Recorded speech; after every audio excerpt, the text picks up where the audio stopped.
Welcome to another episode of Those Who Do the Podcast.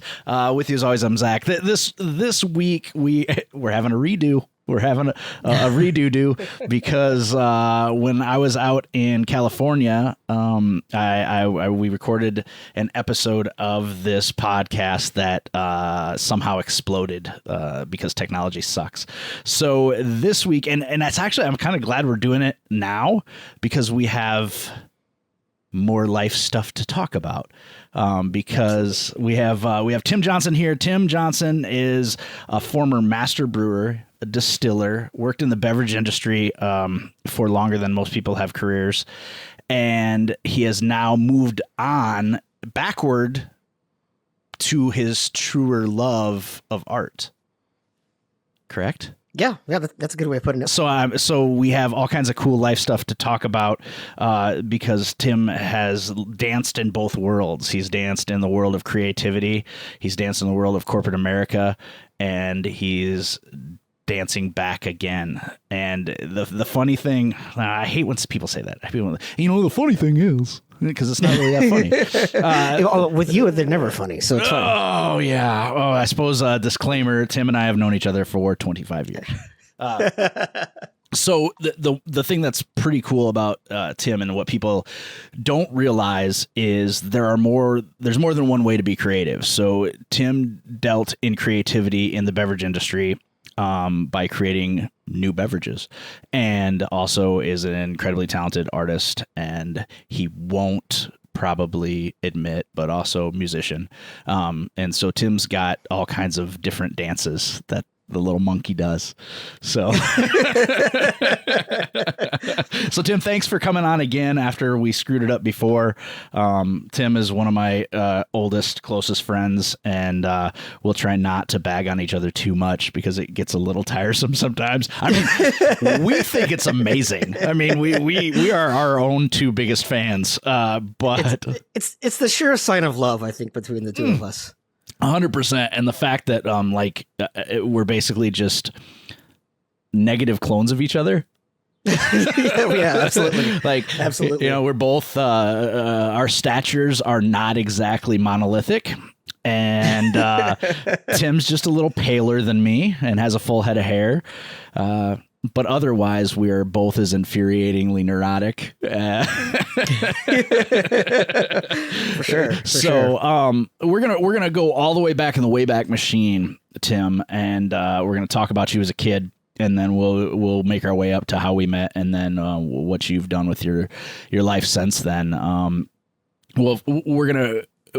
We're going to kind of breeze through some of that stuff because we want to get to what it is that you did, and will do in the future. But 5-year-old Timmy, where'd Tim grow up? I was in Wilton, Iowa, a small town in eastern Iowa, about halfway between the Quad Cities and Iowa City. Graduating class of 69 students, so it wasn't a large town. It was less than 3,000 people total. 69, nice. Did you? I was waiting for that. Was it at 70, and then you guys are like, we got to kill one of these kids? Actually, it was at 70, and then one kid ended up not being able to graduate. He did his service. He took one for the team. I think. Yeah. Good for him. What a great guy. Nuclear family.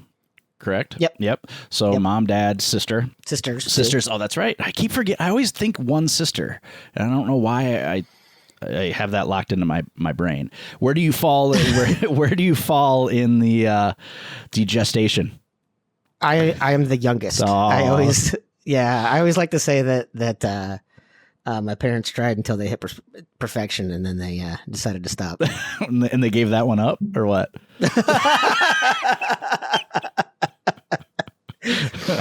That's fair. That's fair. I'll have to tell my sisters that. I don't think they've ever even thought about using that one. So you're the baby. Yep. Treated traditionally as the youngest? I don't think so. My mom is very, equity and fairness is very important to her. She's got 9 grandkids. Oh. And so she makes sure at every Christmas that every kid has the exact same number of presents to open. But she gives the better one to her favorites, though, right? Well, and that's the other thing. Like, like she may have like one really big buy for one of them, and then has to do like, 7 smaller gifts, so it matches like the 8 total gifts she got to the other one or something like that. So she's been it. So no, I wouldn't say that I was treated like the baby. Although I mean, there are traditional roles. My sister that's in the middle got bossed around, so she turned around and bossed me. It's those types of roles that kind of continue. Right. And my oldest sister always wanted to be a teacher, so like over summer break, we would just play school all summer, and I could multiply in first grade. What was your favorite dress that they made you wear? They never made me do that, which is nice, but I did have He-Man driving the Barbie Corvette quite a bit. I mean, if I was He-Man, I would want to drive the Barbie Corvette because that cat had to stink, man. There's no way Battle Cat didn't smell absolutely terrible. That's absolutely gross. Cats smell anyway. It's just gross. So you're the youngest. You what kind of stuff were you into as a child? Like, what were your hobbies as a child? In a small town Iowa, it's not like there's a whole lot of options for things to do, right? So I played, your t-ball in your little league, and we didn't have soccer, we didn't have football until 7th grade, we didn't have basketball until 5th grade. But I liked, I was a very active kid. I always liked being outdoors. I used to always, in the summer, ask my mom if I could eat my dinner outside so I could quickly get back to playing. Oh, wow. Man, you were a little spaz even back then, weren't you? Oh, yeah, absolutely. Absolutely. And we were technically within the city limits, but like our backyard butted up to a cornfield. Oh, nice. The dead end butted up to what was a pasture of several different kinds, sheep, horses. And so even though I was not, in a truly rural environment, it was a lot of that rural, going playing in the cornfield, going playing in the woods, things like that. Neighbors and kids your age close or no? Yeah. So right next door to me, there were 2 boys. One was like a year younger than me. One was, I think, 2 or 3 years older than me. I've still kind of somewhat kept in touch with them. John was an editor at Marvel for a while. Oh, nice. And then he left to go back to med school. Now he's a doctor. Wow. That's yeah. Wow. And then Mark does PhD research in plasmas. Plasma's the blood or plasma's the energy?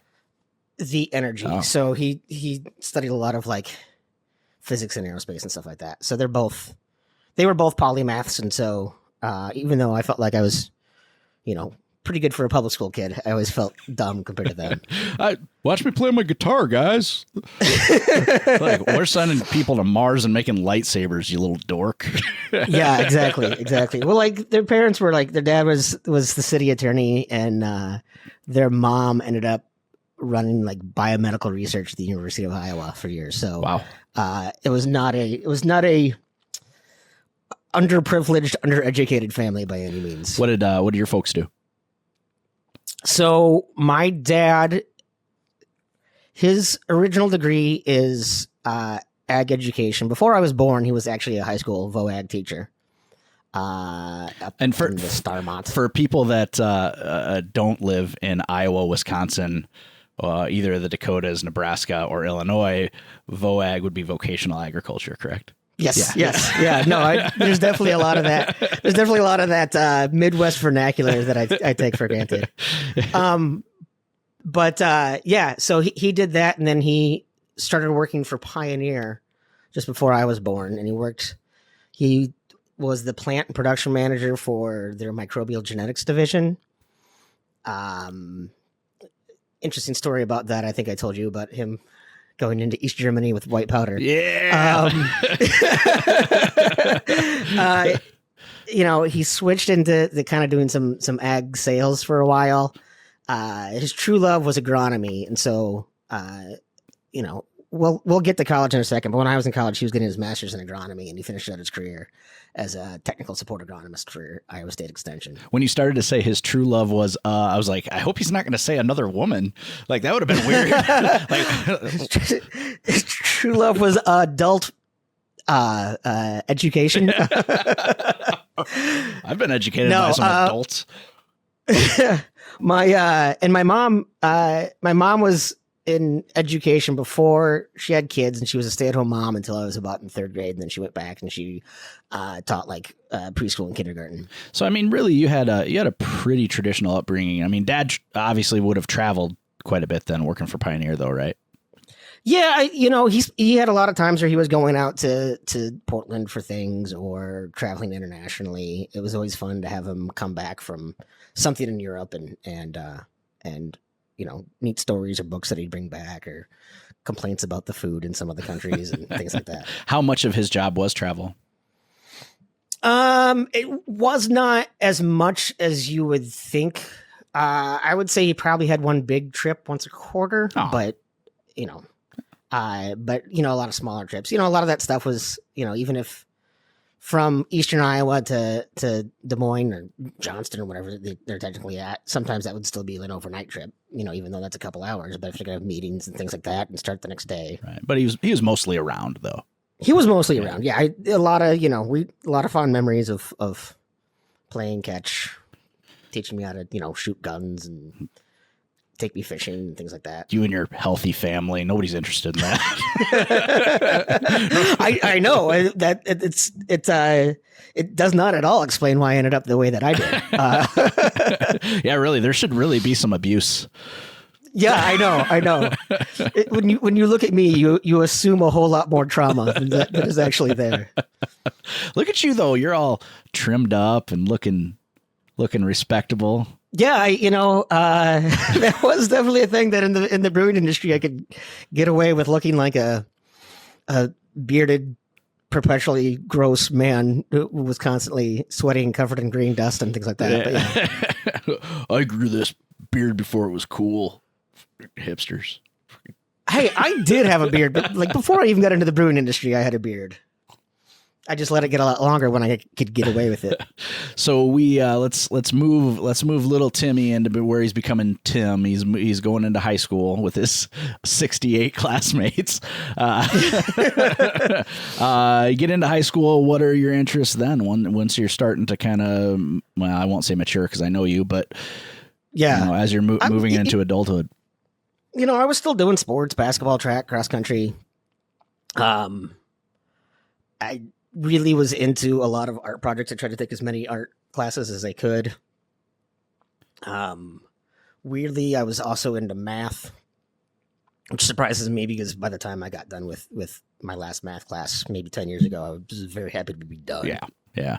Well, and I find that it kind of seems like in the smaller schools, kids come out a little bit more well-rounded because they're involved in everything because they have to be. You can't field an entire team, unless everybody's involved, or it's hard to fill a math club or something without multiple kids being involved in multiple things. So I think that's probably a better experience, really. Yeah, I remember growing up watching a movie and they're like, "Oh, I got cut from the team," or "I made the team," and I was like, "That's not a thing in Wilton." Right.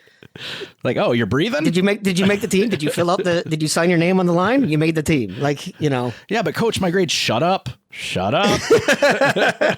We need bodies on the sidelines. We got to look intimidating. It's like, Tim. Well, yeah. Yeah. I put the Tim in intimidation. That is for sure. All 5'6" of me. Yeah. God, we really do look each other directly in the eye, don't we? We really do. I mean, sometimes I look around you like if there's a pizza or a cake or something. But I mean, other than that, okay.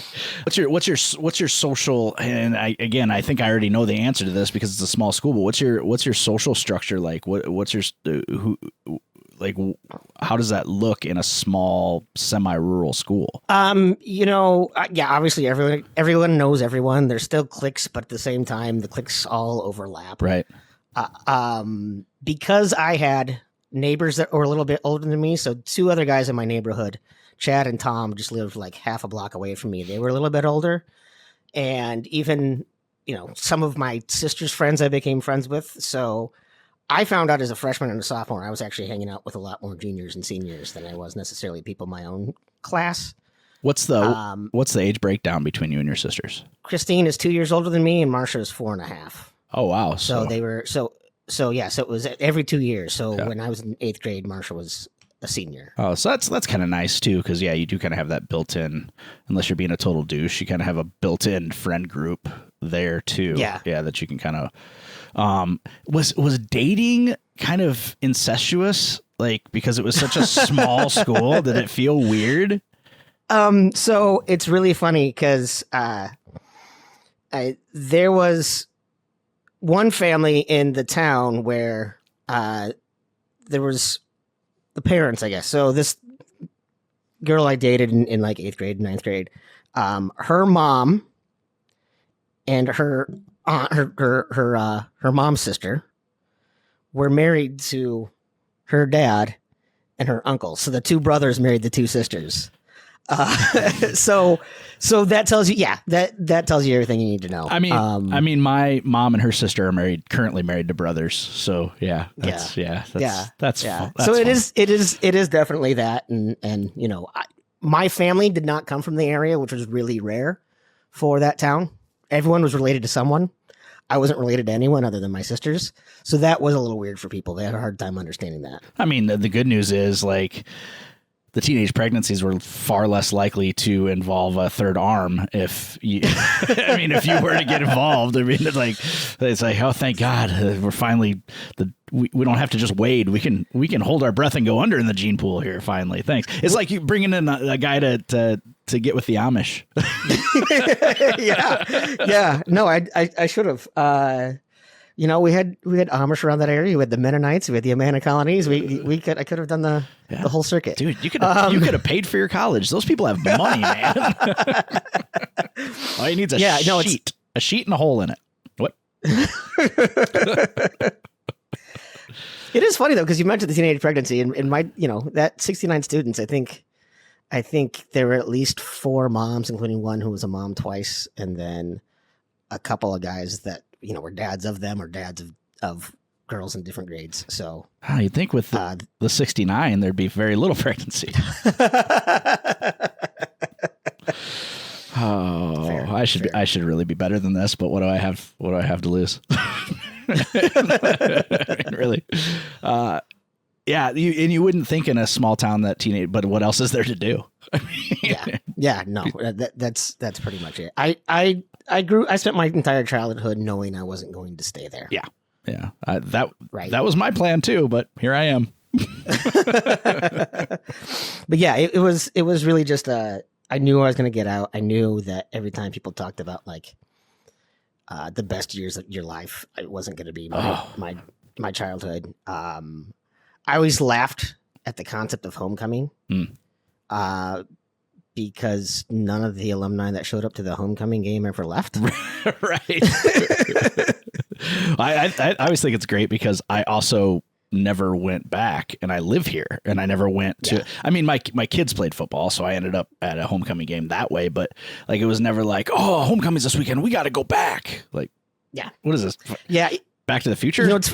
It's funny. My oldest sister actually she's the only one out of the 3 of us who's gone to any high school reunion. And I remember the first one she went to, it was a potluck. And I just thought that was so funny because what says more we haven't left the town than we can bring a casserole. Here comes the hot dish. Hot dish. Yeah. You know what I mean? Like nothing screams, I didn't take a plane to get here. It's like, oh, does that salad have marshmallows in it? Welcome to Iowa. Yeah, exactly. So that absolutely made me have no desire to go back. Now, see, I did go to mine, and part of it was because they hired me to do stand-up at my 10-year reunion. Oh, wow. Yeah, those idiots. Like, I was going to say, was that a good call? Yeah, I mean, it was kind of a bloodbath, but I got away with it because everybody's like, oh, you're right. Yeah. And I'm like, yeah, you were an asshole in high school. How about that? Hey, how you doing now? Yeah. Oh, we would have thought you were in prison by now. I mean, like, I was like, what do I have to lose? These people, some of them were real dicks in high school, and they need to be reminded of that. And yeah, absolutely. And then once you remind them of it, they feel super bad, so they buy your beer all night. No, that's the way to go. Yeah, it really absolutely. was. It was great. And it was confusing for everybody because me and my wife show up together. We weren't married at the time of our tenure. We show up together, and we went to the same high school. Had no idea who she was. Oh, yeah. I mean, my graduating class was like 360. So like it was possible to like not know people. Also, I didn't have a lot of friends. So, I mean, that's why I also didn't know people. Small group, like small friend group that most of them I'm still in touch with, but there's a lot of drifting apart there too, because as you very well know, like once you go away to college and some people don't leave, there's some kind of weird animosity. Like you're too good. Yeah. I think it feels like what's wrong. I even remember one time saying that, telling a friend, I don't think I could ever move back to Iowa. And he got really offended. And he'd gone to college, but like there's this weird, I don't know, almost tribalism that when you've left the tribe. Listen, man, I fucking live here, and I left, and other than my wife and all my kids and my grandson and my fucking dogs, given it to do all over again, I would not come back here. What's here? There's nothing here. On Wednesday, we tried to, it was, we weren't working because it was Juneteenth, and we were trying to find something to do as a family. What are you going to do? I mean, it was raining. So the one thing we have here is an amusement park, brand new amusement park. Couldn't go. And it's like, well, we could go do goofy golf. No, it's raining. We could go-karts. It's raining. How far do we have to drive to find something cool? At least 2 hours. And it's like, 2 hours. I don't want to drive 2 hours one way to just do a family activity. How far do you probably don't even have to get in a fucking vehicle to go do something cultural. No, probably not. Yeah. We can walk we're walking distance, and I'm still in Minneapolis proper. But I'm still walking distance to a number of things. Minnehaha Falls is super close. Yeah. That's really beautiful. There's a great little seafood restaurant over there. There's those types of things. And then, quick car ride to anywhere else because I'm close enough to a couple major freeways. But I like the options. My daughter and I recently have gone to the Minnesota Institute of Arts. Mm-hmm. We have a plan to go to a play downtown. We've got options, right? And a lot of times, she's taking the bus with me. She's taking an Uber with me. It's not even just a car. Right. We ride bikes. Well, it's like I gauge everything by how far you have to drive to see a dinosaur bone. And, you've got a $40 Uber ride to a very accomplished, established museum. We don't have that. I mean, we have one good museum here in town, and it's the Grout Sullivan Brothers Veterans Museum. It's cooler than hell, but not if you're 8. Like it's pretty dry. Like there's not a lot of, and it's like once you've seen it, we were gonna go to the Mississippi River Museum, but that was gonna cost us like $150 just to get in, plus gas and all. It's like, man, like no wonder it's a flyover state. Like, if you come here, you got to spend half your time driving to go see cool stuff. And when they put this amusement park in here in Waterloo, they're like, this is going to change the face of the city. It's like only if people come here, which they don't. You want to go to a great amusement park? Bring your daughter down here. You won't have to stand in a single line. I'm serious, man. I'm serious. It is an amazing amusement park. Great rides, clean as hell, decent food. You will be one of maybe 50 people in there any given day. That's crazy. Yeah. I mean, you've been to Adventureland, right? You'd stand in line all damn day long to ride the tornado. But here they've got like suspended roller coasters. They've got the slingshot ones that shoot you out of the gate. Brand new shit. And sometimes you can just be like, can I ride again? Like, yeah, we'll send you around again. Like, that is insane. This place sucks. I can't remember the last Adventureland kind of made me laugh. I'm trying to remember the last time I went to Adventureland. Well, and like the nice thing about Adventureland is it's been there for like 60 years. So it has like established old growth trees and like, whereas this place doesn't have like most of its trees are fake I keep wanting to say pine trees, palm trees, because it's like a Polynesian themed place. And nothing screams Polynesia like water. Yeah, I know, right? I know. But the family also owns like a water park that's like one of the 3 largest water parks in the United States that's directly across the road. So that one was Polynesian themed. So they're like, let's dance with the one that brung us. Yeah, like, that's funny. Oh, come on, man. Like, whatever. Because Adventureland's got a good theme. Like, it's just kind of like a down-homey Main Street, Iowa, or Main Street, United States kind of gorsh kind of thing going on. And it works. I mean, when people aren't dying, which has happened multiple times there, which is kind of weird. But I as a kid, I was there with now Minneapolis comedian Mike Brody when 2 guys jumped us and punched him. Really? Yeah. I mean, yeah. Do you have a smart mouth on him? No. It was a complete case of, I don't know, they misheard. I mean, because we were kids, but Mike was a really tall guy for his age, and the 2 kids thought he said something, and I mean, I was watching from afar because I ran, obviously.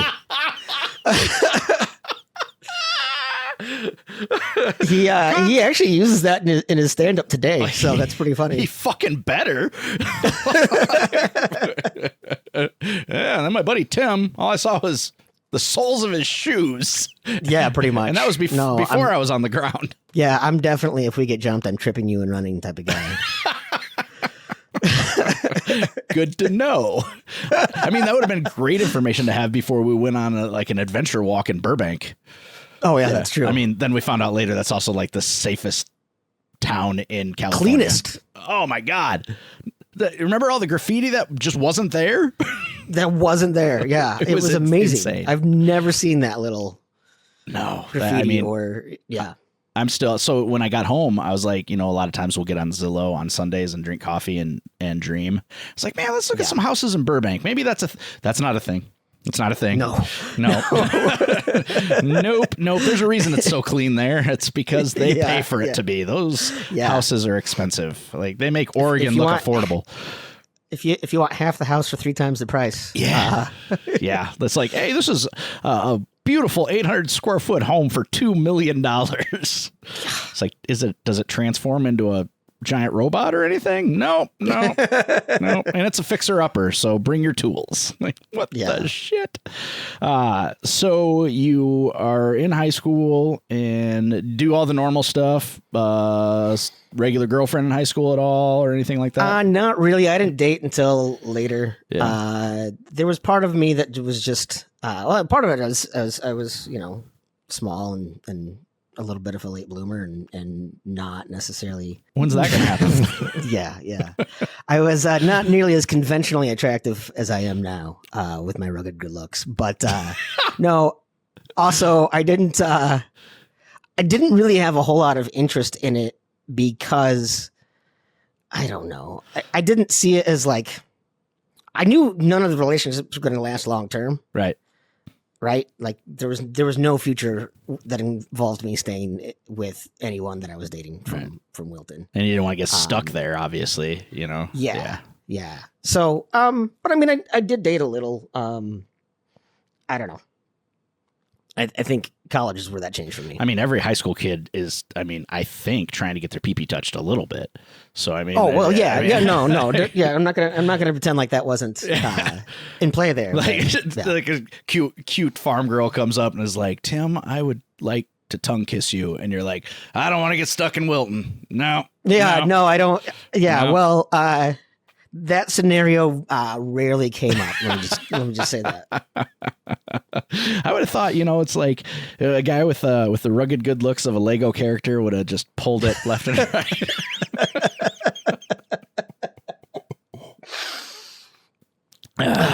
Yeah, you're welcome. So you graduate from what was it called? Was it Wilton High School or was it like one of those? Wilton High School, home of the Beavers. Yes. How could you leave? Oh, amazing. Well, you know what's so funny is Teen Wolf was on the other day. Yeah. And if you recall, their high school was the Beavers. So awesome. And their colors were like royal blue and gold. Yep. That's what we were. And so as a kid watching Teen Wolf, it didn't seem weird to me. I was like, hey, that's exactly what we wear at our school. Right. Well, God, you think that like they would have sold merch like a son bitch. I know. I know. I remember one year the homecoming theme was, because there was always like other schools when we would play them, it would always be like lick the beavers, beat the beavers, right. All that stuff. Right. And our faculty always tried to get away from stuff like that, but we were playing Solon, and the class that won the theme that year was Blow the Colon Out of Solon. Oh God. I mean, that's not even like innuendo. I know.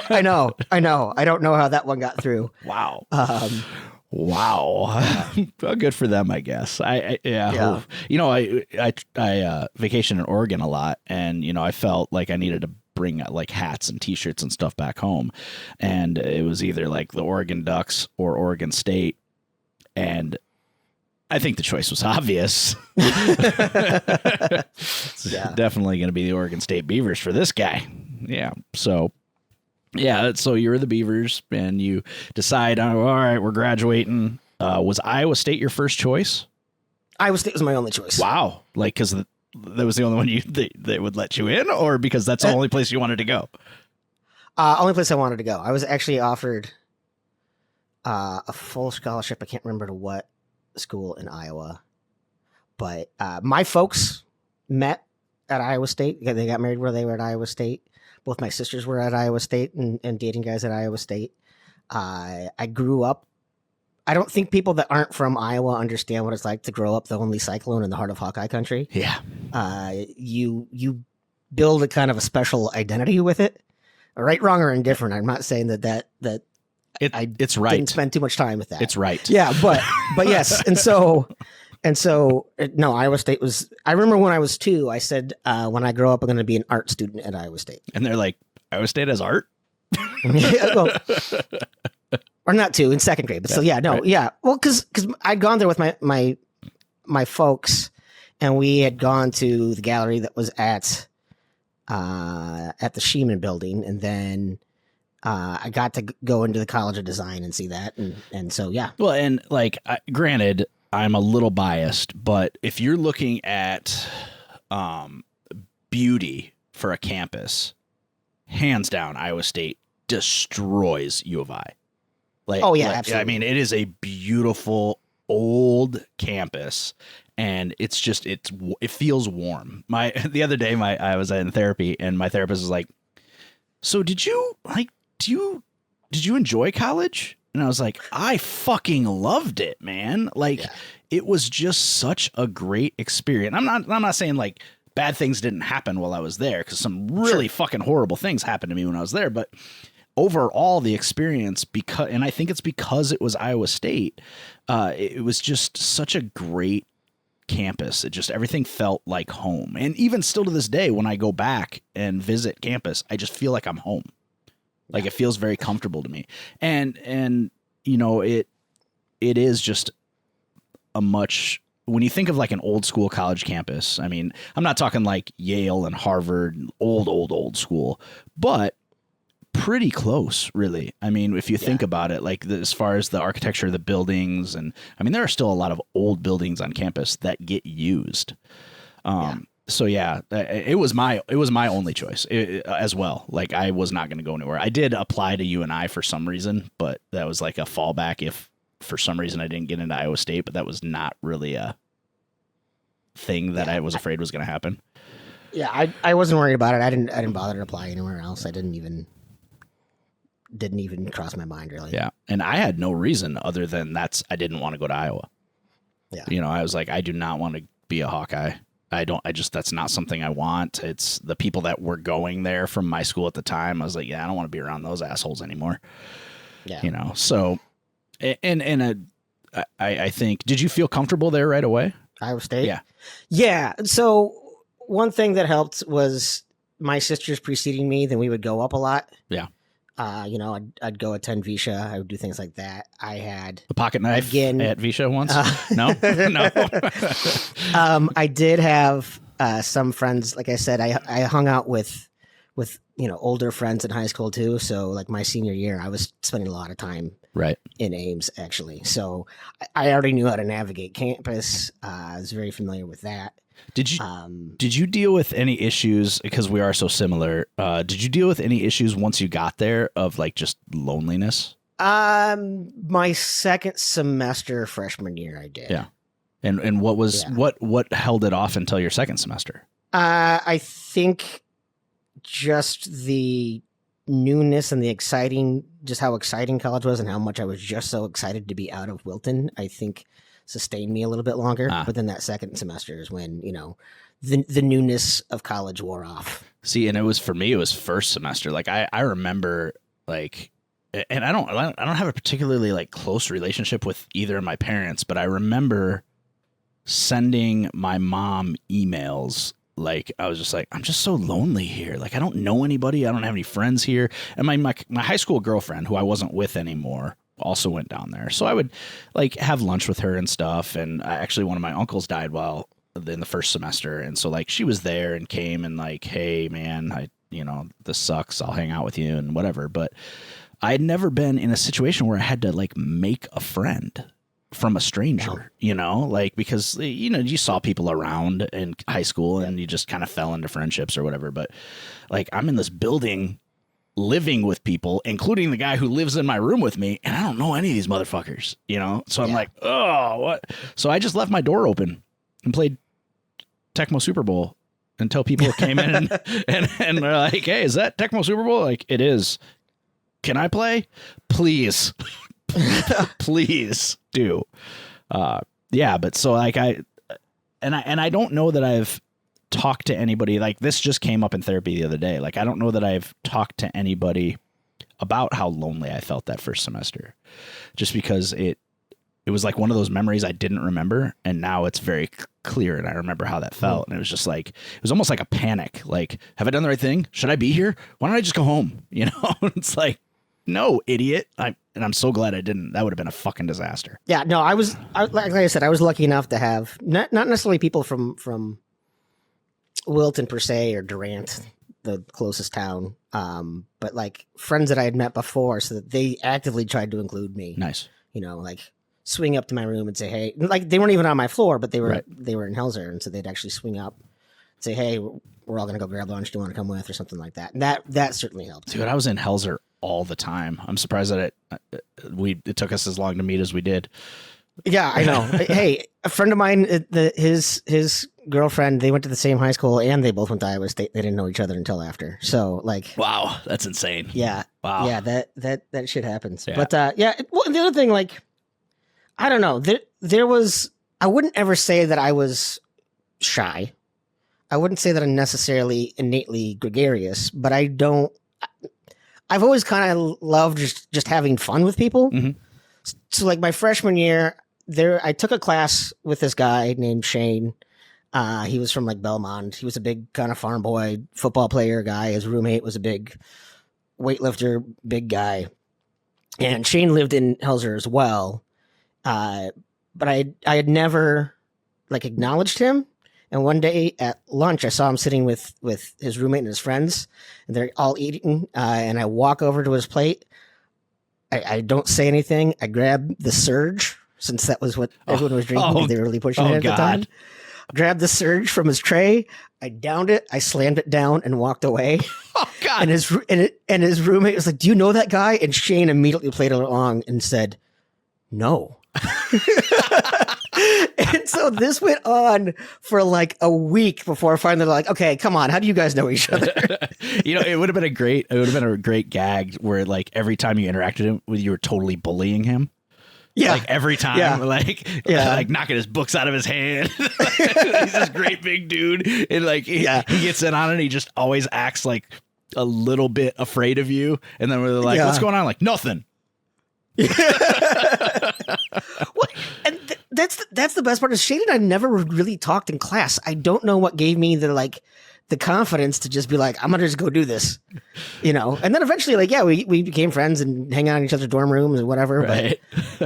But it was kind of a stupid, bold. That's how I've always kind of met people, is just by being my dorky self. Yeah, and I think that's, you know, with people like us, that's really what we have to do. You know, like you know, you just kind of blend into the background if you're just some little guy, or they expect you to be like little guy, you know, little guy syndrome, and like want to fight everybody or just run your suck all the time, which I run my mouth plenty, but you know, like it's, you know, there's just certain things that'll catch people really off guard when you're a smaller guy, that will endear you, I think, to other people. Oh yeah, for sure. Yeah. So you're at Iowa State, you're in the visual arts, like, and when do you discover theater?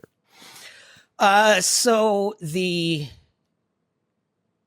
towards the end of my sophomore year, I was sitting with my advisor at the time. In my 3.5 years at Iowa State, I had 5 advisors, so I never particularly had a close relationship with any one of them. Jesus. But that first one, we were talking, and I had said something about, I don't know, I think I'd be curious about taking an acting class. It wasn't like I was in theater in high school or anything like that. And she said, oh, and she happened to be friends with Greg. Oh, yeah, sure. And so she said, oh, actually, I know the director of the theater department. Why don't you email him, said that I sent you, and then I set up a meeting with him. And so I just went into his office and sat down and said, you know, I just want to learn a little bit more about the theater department. I'm thinking about signing up for an acting class, kind of interested in this. And he said, do you want to be in a play? So, and I said, well, I'd like to, I'd consider auditioning. He's like, no, I need someone for a play. And so that's literally how I got cast in the very first play at Iowa State. That is a very different relationship than I had with Greg. So I didn't really know him. Well, that's because he saw potential in me, Zach. I mean, that may be, because listen to how this interaction played out. I had been taking some classes for a while, and I ended up in his Acting 2 class. And I didn't know him at all before that class. And the class was pretty amazing. Like, I really liked it. So I get through the Acting 2, and at that point, I'm like, I was an animal ecology major. And I'm like, this isn't going to work. Like, I'm not going to be able to do this. And so I went to him, and I was like, hey, man, I think I want to change my major to performing arts. He looks me dead ass in the eye and goes, why? I'm like, well, because I enjoy it, and I think I'd be good at it. And he's like, you better be sure. I was like, it definitely was not a, hey, you want to be in a play? Yeah. I was like, God damn it. So I run into him at the American College Theater Festival like 2 years later, because that's where he left to go run that fucking thing in DC. And I run into him at the festival, and I walk up and I was like, hey, Greg, I don't know if you remember me. He's like, yeah, I remember you. And I was like, I'm here as a nominee. And he's like, congratulations, man. Like, I think you'll be able to do it. I'm like, what the fuck? Yeah. I'm here as a nominee. The now isn't when I really need your, like, hey, this is a good choice for you. I needed it 2 years ago when I was scared to death, But that was my kind of moment where I felt accepted finally, because everybody wanted that guy's approval. Everybody. Yeah. And I think it was just because generally his persona was that you better have his approval or else. Oh, yeah, for sure. I mean, I can think about a couple times when I pissed him off, and it was did not go well for me. Yeah. So you get involved in the program, you ended up with a minor. Correct. Yeah, as James C. Burns would point out, don't say that on air, you'll get arrested. Yeah. So I originally, when I made the switch, I originally went double major. But then I realized that if I just did the minor, I could graduate a semester early. Nice. And I was like, I don't know that I had putting a profession, a degree in theater versus a minor in theater was going to mean a whole lot for me professionally. Oh, I promise you it don't. Yeah, exactly.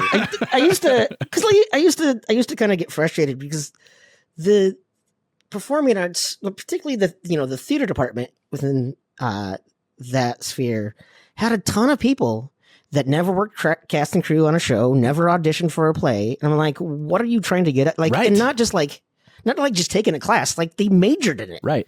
Like, what? They got a degree in performing arts without ever stepping foot on a stage. That's weird. Like, and I don't know if they intended to teach or what they're, but yeah, there was, because I mean, really going through generally the same 5 or 6 people are getting cast and everything, you know, and it's like, whether that's good or not, I don't know. I don't know if it was just because there were favorites or because it was that much of a sliding scale of talent.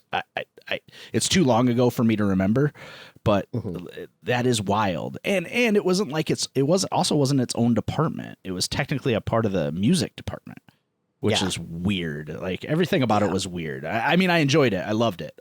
And I wouldn't trade it for anything in the world, but it was just kind of a weird structure. But yeah, it definitely. I'm glad that you didn't do my program where I ended up, instead of graduating a semester early, graduating 3 semesters late. You know, there is a part of me that sometimes wishes I would have taken a little bit more time to go through and actually get something out of my college education rather than just trying to get through it. But you know, that's not to say that I live in a whole lot of regret there.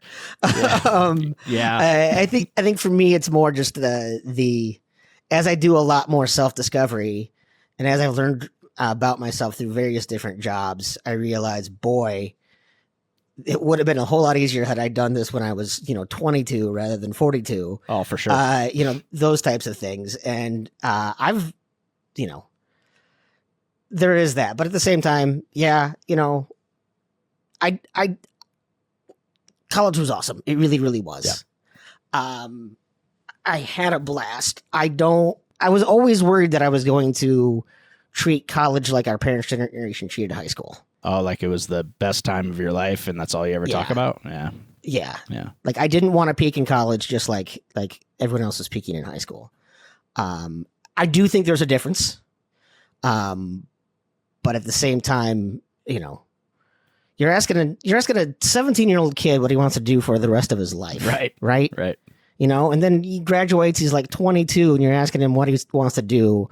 When I was 22, I thought like dancing with 22-year-olds was a good idea. Like I didn't make wise choices when I was 22, let alone, what's going to dictate the trajectory of my life for the next 60 years. Yeah. So, I mean, I can't make responsible choices now. I certainly couldn't do it then. Yeah. I mean, it's like, absolutely. It's so, looking back, it was pretty wild to think, especially like when you go onto a college campus now and you look at and you're like, where'd all these children come from? It's like when you really realize how young people are when they're in college. If you even see them, because half of the time they're taking 90% online classes. Oh yeah. And that is a mistake. Like I used to run the internship program for the company that I work at. And like there was the Kaplan University used to send people to our internship program. And then I found out that it was their major for our line of work was entirely online. And I'm like, that is not valuable. You need to learn how to interact with human beings. Yeah. Well, we're not going to change the curriculum. All right, we're done taking your people. Like, it's just like, it's a waste of our time. It's a waste of their time. Like, and I suppose the argument could be made like, well, this is how they'll learn to interact with human beings is by coming and doing their internship. But it was one of those things where they were doing a major and were never going to work in the field.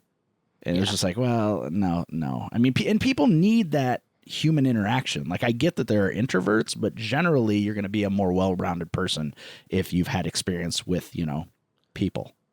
Well, and there's certain careers where you're going to be forced to. There's certain careers where an introvert can go in and not really have to deal with a whole lot. What you're looking for, they're going to have to interact with people. Yeah. And it's like, could you imagine during COVID when they were doing like theater classes online, you're like, are you insane? I think everybody should just take a year off. Like, I don't think that anybody's going to get anything from this. Yeah. Yeah. How are you supposed to be reading anything, feeling the energy? Yeah. There's such an energy on stage that you can't replicate. Right. So you finish up at Iowa State, you graduate in 3.5 years. And then did you get married while you were still in school? No. Okay. No. I graduated December of 2000. I got married in May of 2023, and then I moved up here in June of 2023. So I still stayed in Ames for 2.5 years. Hold on. You said 2023. Or 2003. 2003. Sorry. Hey, where did the last 20 years of your life go? I don't know. I sometimes I ask that. That's all a blur. No, so 2003. Yeah. So I was still in Ames for 2.5 years before coming up here. And what were you doing there? This is going to be a kind of a good segue into my, actual adulthood. But there's a sign shop out just east of Iowa State Center, east of Hilton and Jack Trice and everything. And so I was working on design and production of vinyl signs. Oh, okay. And you did that while you were in Ames. And then Yep. what drove you to Minnesota? As I said, I got married in May of 2003, and she was going to vet school up here in Minnesota. Oh, okay. She had applied to Iowa State, Minnesota, and Colorado State. She got into all three, and we decided that we should do a change. She shouldn't just stay at Iowa State. Okay. And now was she from Iowa? She was born in Iowa, and her family now lives in Iowa. She grew up mostly in the St. Louis area. She graduated high school in Florida. So either way, it was going to be out of state tuition. Yeah. Okay. Cool. Got it. Yeah, absolutely. And in fact, I think there were a lot easier ways of establishing residency here in Minnesota. Okay. So she only paid a single year of out of state for vet. Nice. Because that's going to be expensive anyway. So it's yeah. So you guys get up there. I'm trying to keep track of the timeline. Get married up there or get married in Iowa? We got married in Iowa. Okay. So yeah, we got married in Des Moines. Okay. All right. So you get up there. She's going to vet school. What are you doing up there? So I started off in a contract position that went to full time at the headquarters of Best Buy. Okay. So I was working in retail graphic services, goods not for resale, basically all the things that go into a store that isn't merchandise being sold, and all the look and feel, the sign package, the environmental design pieces of that. So still incorporating art into your daily grind that you're doing. Yeah. So it was still at least tangentially related to my degree. Right. So you do that for how long? I did that until it was about 6.5 years. I was there with Best Buy. And what was the impetus to did you just decide it wasn't what you wanted anymore, or were you offered something else somewhere else? So I decided that I was ready for a change, and I did not feel like I was getting put in a position to get that change at Best Buy. Okay. Best Buy, meanwhile, was going through some financial difficulties, as they've continued to. They're like a third the size they were when I was there. Yeah. And so they knew they were going to have to do another round of layoffs. And so what they did is they offered these voluntary separation packages to people. Sure. That said, if you agree to leave without, that way we can avoid layoffs. So if you're looking to leave, we'll give you a nice little cushion. Right. And so I decided that I just really wanted a change. I'd started taking a couple part-time classes. So I'd already got my master's degree in management while I was at Best Buy, but then I was still kind of bored, and I was taking some classes in cognitive science. And so I said, well, I'll take that. I'll take some time off, and and I worked in a cognitive neuroscience lab, and I took a bunch of classes and prepared myself to maybe go to grad school for cognitive neuroscience. That's a hard left turn. Yeah, absolutely. What got you interested in that? Boy, I really wish I could tell you. I think, someone has always said that most people become psych majors because they want to understand themselves. How's that going? So even though I was in the arts, I was always really strong in the sciences, and I was always still very much, a scientific method type of guy. I don't know. I was reading some books. I got really into it. I ended up taking this one class in neurophysics and signal detection theory and things like that that I really kind of enjoyed. But at that point, my wife had graduated. She had a ton of debt. We wanted to maybe start a family.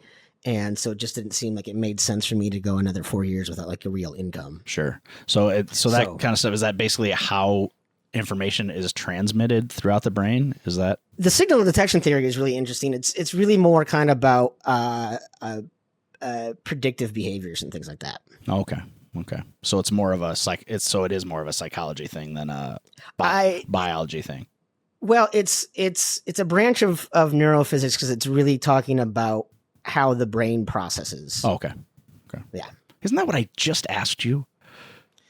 Yeah, sort of. What a dick. Like, hey, it sounds like Zach might have kind of a little bit of a grasp on what's going on here. I really need him to look stupid. Yeah. Oh, yeah. No. Absolutely. I think. Yeah, fair. I expect nothing less. So you decide, okay, I need a regular income. I need to not be going to school right now. So then what does that take you? A guy that I had worked with at Best Buy had left, and at the time, Buffalo Wild Wings headquarters were up here. And so he was working over there, and he said, hey, I know you said something about looking. I've got a position. Would you be interested? And what kind of position was that? Project management. And that involves what? Well, so that was more project management for IT projects. So like they were going to implement SharePoint. And so I had to shepherd the implementation of SharePoint throughout the enterprise. The fuck is a SharePoint? SharePoint is a Microsoft cloud-based tool that can both be public-facing and private-facing for file sharing. A lot of websites are built on SharePoint. Oh, okay. A lot of company intranets are built on SharePoint. Okay. Yeah. Okay. You know, a communication tool for corporate to the field, to the stores, things like that. How does your resume make sense? Yeah. No, I mean, especially to that. Yeah. Like, what did your cover letter look like on that? So in my career, I can think of, I've had a lot of jobs. I can think of only 2 jobs where I wasn't essentially recruited into them. That's insane. And so it's really about the people that you know and know what your skill set is, rather than me having to sell myself. But like I could see Buffalo Wild Wings saying, yeah, we need a visual designer of some sort because he's done that. He's got a degree in that. He's established like, hey, Tim, we know that you're an artist and a former theater guy, and you took some neuroscience classes. Could you come run our IT? Like, what a weird, No, it is. But again, so I'd worked with that person at Best Buy, so they knew what my skill set was. Yeah. They knew that, that job was more about cross coordination, organization, being able to influence sideways and upwards in ways that a lot of other people can't. Right. Navigating the enterprise. And so that's how that came out. And so then eventually I moved over from IT to food and beverage projects. And that was a lot of fun. So what did that involve? Like picking new menu items, or what kind of stuff were you doing? So we did get involved in that, on the bar side. Then a lot of the mixologists came. We had 2 people who, were bartenders formerly and did a lot of that came in collaboration with the vendors. So, all of the big liquor companies have, master mixologists on staff, and they would bring in and work on that. And then food, we had someone who ran the test kitchen, and he would ideate on a lot of things. Our food vendors would help on a lot of that stuff. Kind of the biggest project I worked on in food and beverage was one that probably burnt me out the most. So we had been a Coke restaurant forever. And when you're in the restaurant industry, you're either Coke or you're Pepsi. You're not going to sell both. Yeah.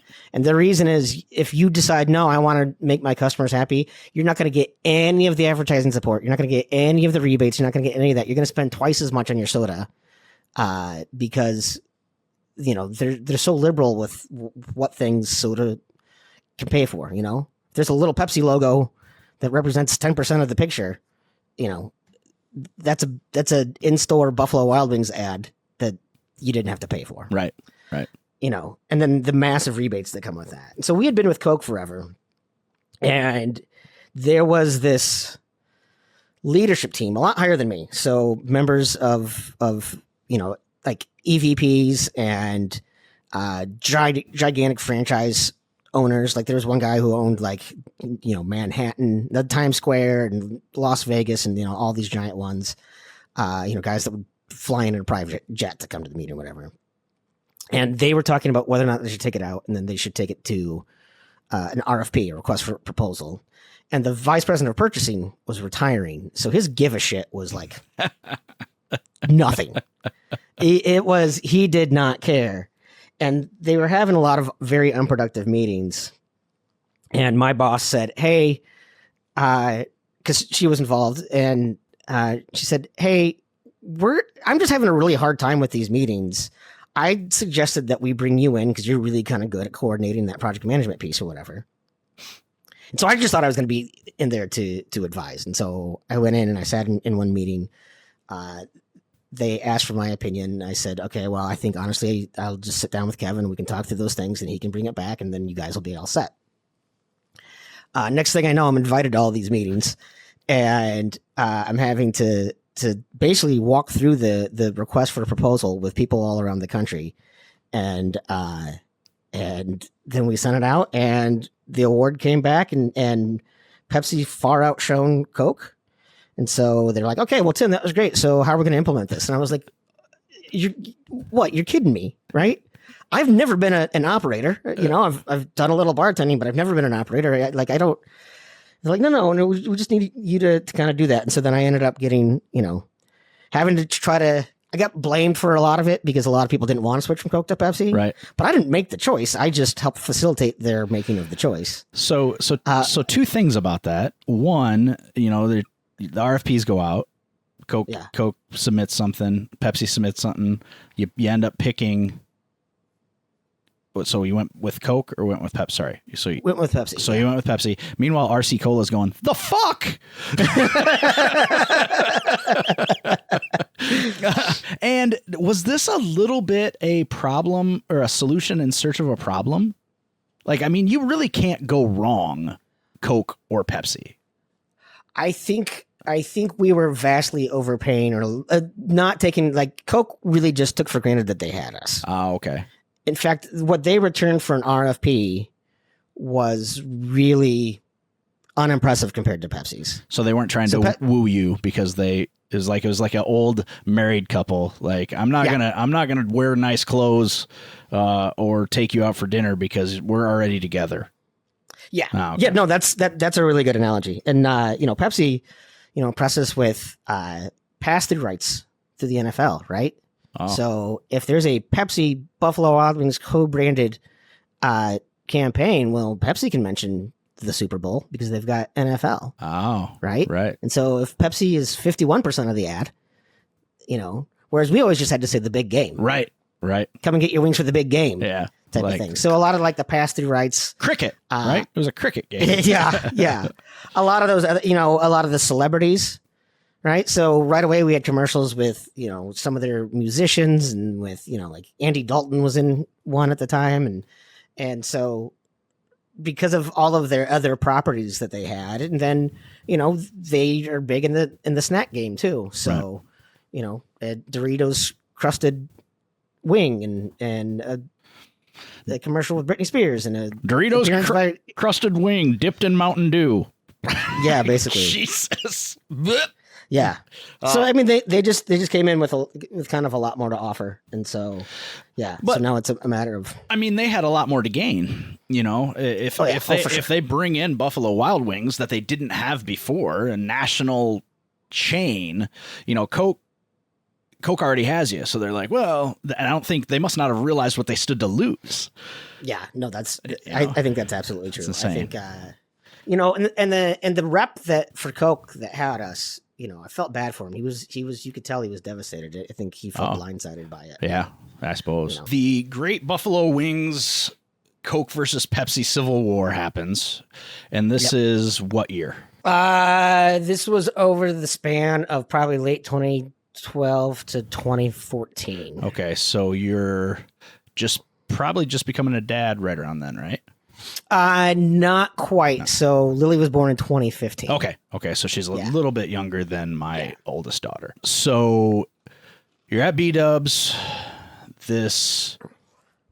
of this huge project burns you out. Yep. Right. They did send me to baseball fantasy camp though. That was fun. Such a corporate America is so weird. It's so weird. Like, I get it. Like, I get what they're doing. They're trying to, do fun stuff so that you don't burn out, but clearly it didn't work. So now this, if I remember the conversations we've had, is kind of where, Buffalo Wild Wings is kind of your exposure to the beverage industry, the beer industry, right? So how does that happen? So, I was working on large projects like the Pepsi stuff, but I was working on a lot of smaller stuff. I had always been kind of plugged into the beer scene here locally just because it was a smaller community back then, right. And I had friends and that were kind of all involved. So, we worked on some beer projects at Buffalo Wild Wings too, which has got me a little bit more involved. And then I started working part-time at a brewery while I was still working at Buffalo Wild Wings, just to make some extra cash in anticipation of starting a family and getting ready to buy a new house and stuff like that. So it just kind of seemed like a natural transition. So I already gotten a couple certifications and things like that. And, I'd already got my Serve Safe certification and stuff like that too. So it just seemed like a kind of a natural transition.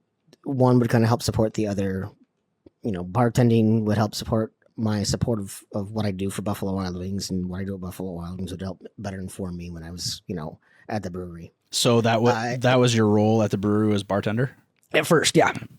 Which at a brewery, that's a pretty sweet bartending role, right? Because you pour beer. It's easy. You're not mixing cocktails. Yeah. It's so funny. Because, you'd be working some night and people are like, I'm in the weeds. And I'm like, we pour beer. Hey, would you, I need you to mix me a lager. Yeah, exactly. Exactly. Done. Yeah. I can do that. Shit. I've a buddy of mine still is works at a couple breweries, and he still just laughs about that. He's like, I'm not mixing anything. Right. But yeah, I mean, and you're naturally sociable, so that probably worked for you pretty well. No, it was nice. I had regulars. I love that. That was always good. Right. How do you make the transition then to in back? Yeah, to going in the back and learning a thing. So they started needing some help in back, and this was also when I was getting burnt out at Buffalo Wild Wings, and so I was like, well, I'm going to start learning more over here and just paying less attention to Buffalo Wild Wings. So learning packaging, some cellar stuff. Right. And then finally one day I'm just like, this is where I want to be. I don't want to do Buffalo Wild Wings. And so, my wife was a working veterinarian at the time, and I thought we were probably financially to a point, this was after Lily was born. Now at this point in 2015. Where it was like, okay, now it's time to just make this a full-time thing. So I quit Buffalo Wild Wings, and then Badger Hill, that first brewery, offered to be like my sponsor for the brewing program that I did. I did the American Brewers Guild Intensive Brewing Science and Engineering program. Did you have to go somewhere to do that? You can so I did what was called the Working Brewers program. So that was all remote, except for they do 1 weekend where you go to Vermont. But you can do most, because I was at a brewery. Sure. Normally they'd want you to be hands-on, but you're doing your hands-on with your host brewer. And so the head brewer of Badger Hill had done the same program. And so he basically becomes kind of like a pseudo adjunct instructor for all of that stuff. Right. And since Vermont is hideous and ugly and gross, you're like, do I really wanna? I guess I will. Vermont. I've been to Vermont, man, and it is a Hallmark movie. All the time. It's ridiculous. No, it absolutely is. It's absolutely ridiculous. It's so beautiful there. So you go through that program. Obviously you must do well, and they transition you to brewing then, I assume. Yeah. So I was doing some stuff in packaging, and then the packaging manager that they had left. And so they just said, all right, Sam, you're going to be the packaging manager now. I'm like, whoa. But they did. And so then I did that, and I started learning a little bit more about everything else. And then, then I transitioned over to being a brewer. So what was it about that industry that you're like, man, this feels like home, that I know I want to do this instead of doing working for B-dubs? I had been a home brewer for years. So the chance to turn a hobby into a career, the whole saying of what's that like? Yeah, that whole thing of love what you do and you won't work a day in your life, that's bullshit. But it is one of those things where, I got to the point where I did not want to go to work at Best Buy and at Buffalo Wild Wings, where it was painful, and I would stall in the morning, and to know I was going to have to sit in a stupid meeting or answer a stupid email or run a stupid report, and it's like nothing felt fulfilling about it in any way, shape, or form. Wonder what that's like. But with beer, you're making a product that people use to celebrate. Right. They use to commiserate, to maybe give them a little bit of courage, right. Help them relax. To use it to bloviate. They use it. Yeah.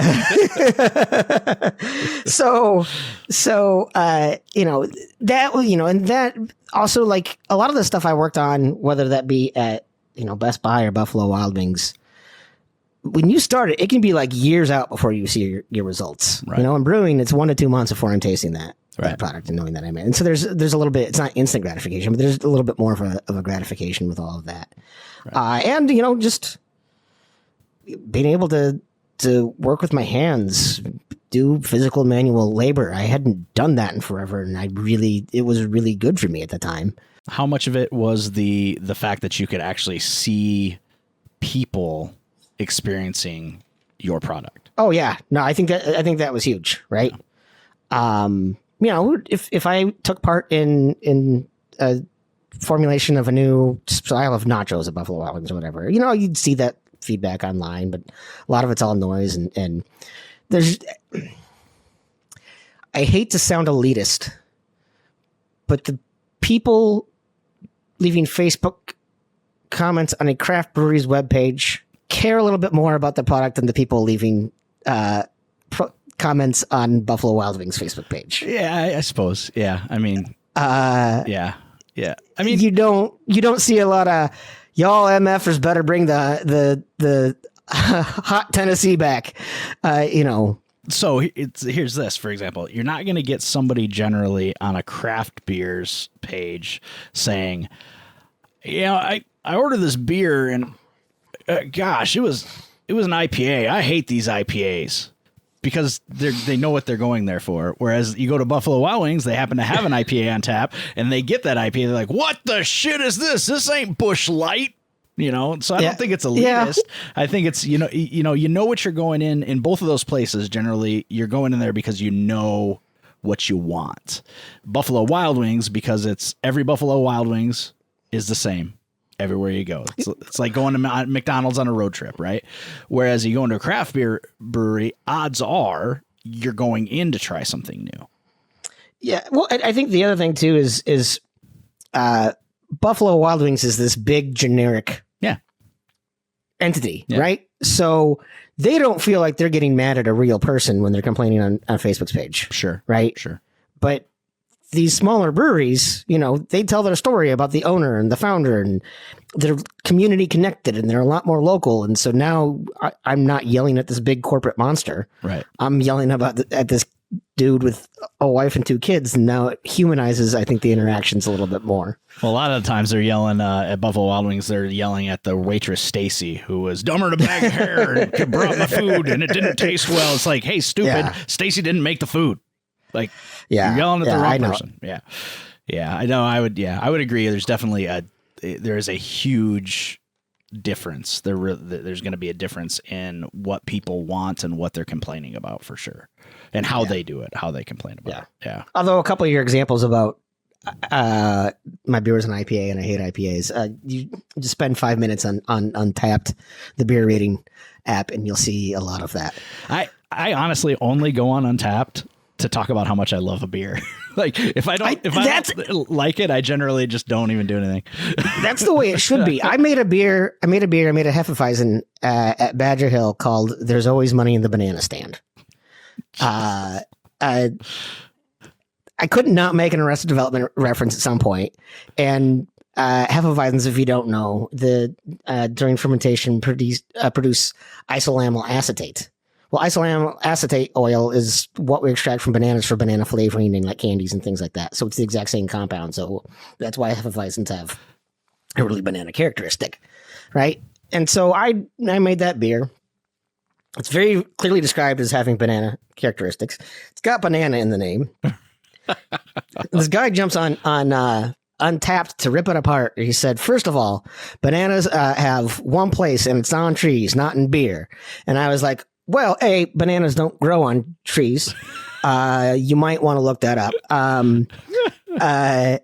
B, you ordered a beer knowing full well that it had banana in it. Right. Do you complain about pineapple on your pizza when you ordered pineapple on your pizza? Like, you know, like all of that, it was just like, it just blew my mind that's the way people react. And yes, if you know you don't like it, right. I didn't hide it from you. Right. Why did you order it? Surprise! We called it raisins. Oh yeah, and by the way, it doesn't contain bananas. It just contains a similar compound. Right. It just tastes like. I was listening to a podcast earlier today, and it's like taste and smell are the two things that a lot of times the way you describe them is by describing something else. And I had never thought of it. It's like, if you see a house, I think the example they gave, that house, I can tell you that it's 40 foot tall. I can tell you it has 5 windows and the windows are white, but it's like, hey, that smells like cookies. It's not like, well, it's like, everything tastes like chicken, right? Right. Ironically, except eggs, the thing that should taste more like chicken than frogs. Right. I don't want to eat frogs. Frogs are gross. I've had frog legs. I don't want frog legs. There's certain things that I just can't wrap my head around. That and testicles of any kind is probably just not going to happen. Okay. Yeah, I mean, you prefer the gargoyle. Anyway, I should have stopped before I started. Yeah, I know. I'll take things. Tim's ex-wife said for 1,000.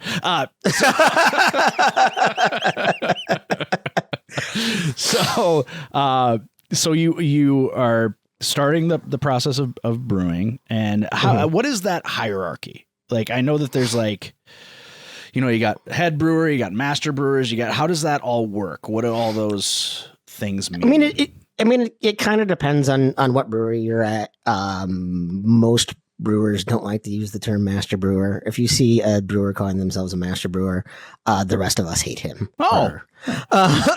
So do you do that since you're a self-loather?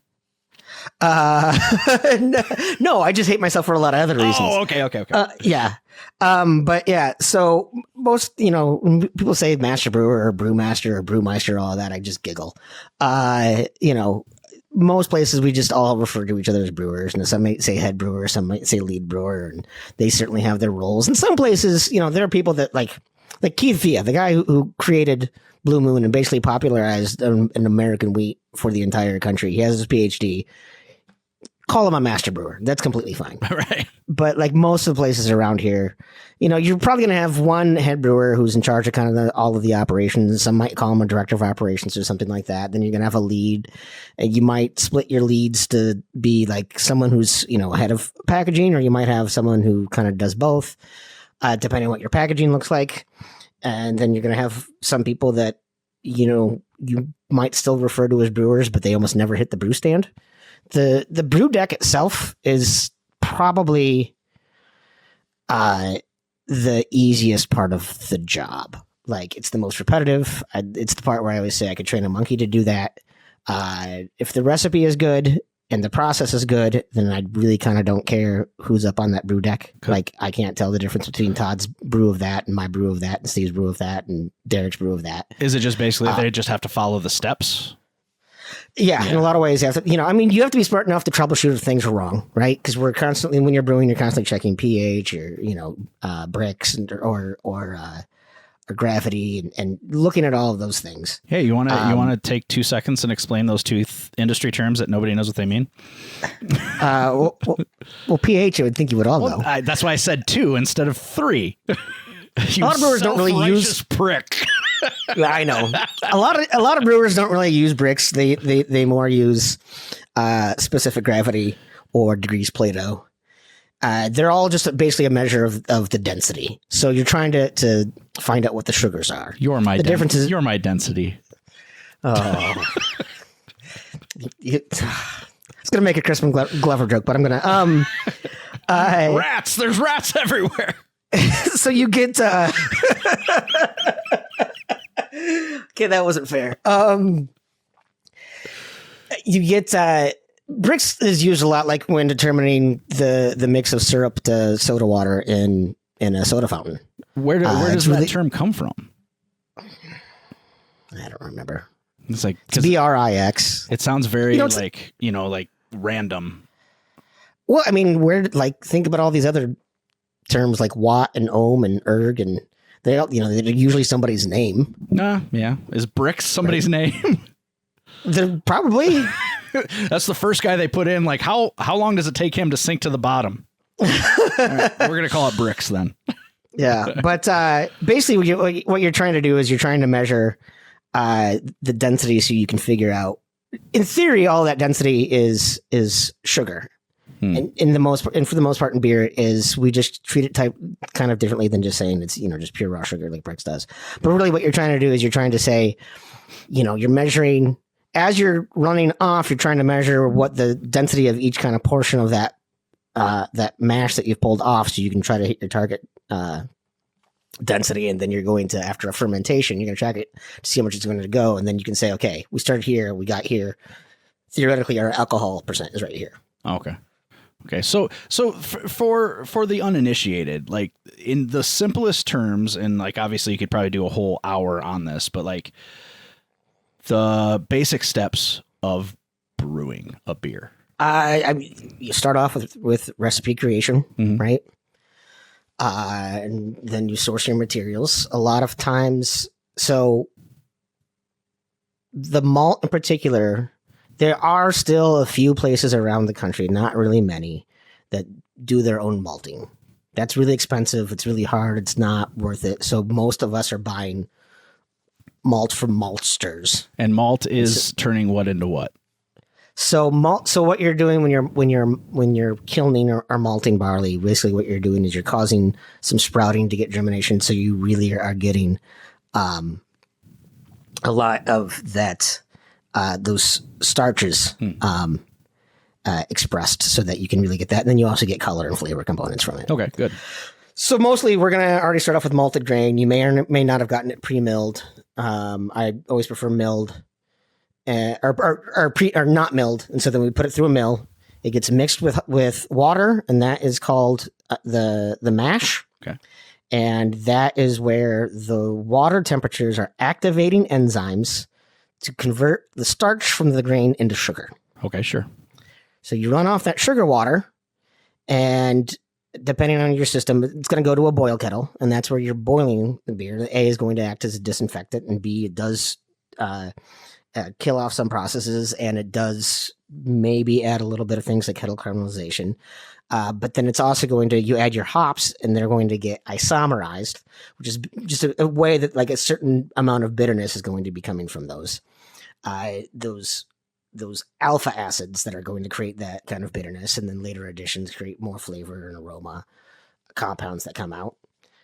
You cool it, you put it in a fermenter, you pitch yeast, you let the yeast, so before yeast is added, it's called wort. It's not called beer. It's called what? Wort. W-O-R-T. Oh, okay. Yeah, I've heard that before. Yep. And it's there's an old saying that brewers make wort, yeast makes beer. Oh, sure. And so then the yeast ferments it. You might dry hop it. You crop the yeast out. I did a lot of dry hopping in high school.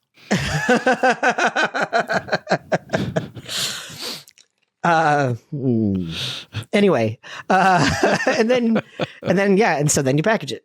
And this is probably a super loaded question, but like I prefer like specialty and craft beers, and I think that it's a lot of it is because. So when I was younger, I didn't like dark chocolate, right? Hated it. Love dark chocolate now, right? Yeah. I prefer specialty and craft beers because there's a flavor there. There's some kind of flavor profile. There's something, and for lack of a better term, like there's substance, right? Yep.